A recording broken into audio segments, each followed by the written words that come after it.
হঠাৎ করে আমার জন্য কী সারপ্রাইজ গিফট এলো চল তার মিনি প্ল্যানটাই তোমার সঙ্গে শেয়ার করা যাক। যাই হোক, হঠাৎ করে আজকে দুপুরবেলা কল এলো, একটা পার্সেল এলো, কিন্তু কী ছিল সত্যি কথা বলতে আমিও জানি না।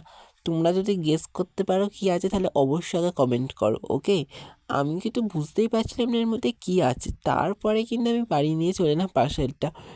এই সারপ্রাইজটা হঠাৎ করে পাবো না সেটা ভাবতেই পারিনি, তার জন্য আমার মনটা আমার খুবই খুশি। যাই হোক, এটা তো আনবক্সিং করতেই হবে, সেটা তোমাদের সঙ্গে শেয়ার করতেই হবে। আনবক্সিং তো করতেই হবে, কিন্তু হঠাৎ করে পেয়ে যে মনটা এত আনন্দ লাগছিল সেটা তোমাদেরকে বলে বোঝাতে পারবো না।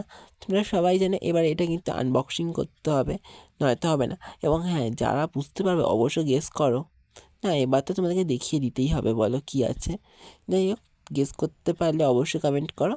এর মধ্যে আমার রয়েছে একটা হলো স্টাডি টেবিল। এটা কিন্তু এবার খোলা হচ্ছে, দেখতেই পাচ্ছ স্টাডি টেবিলটা।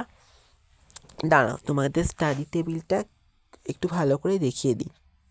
এটা কীরকম আনবক্সিং হচ্ছে দেখতে পাচ্ছ, কেমন হয়েছে সেটা কমেন্ট করে জানাও। আবার এখানে দেখতে পাচ্ছ আমার একটা অফার কুপন কোড রয়েছে। এই দেখো বন্ধুরা, স্টাডি টেবিলটা কীরকম হয়েছে কমেন্ট করে জানিও। এই কি সত্যি আমার কিন্তু খুবই পছন্দ হয়েছে স্টাডি টেবিলটা, এর সঙ্গে কিন্তু কুপন কোডও রয়েছে।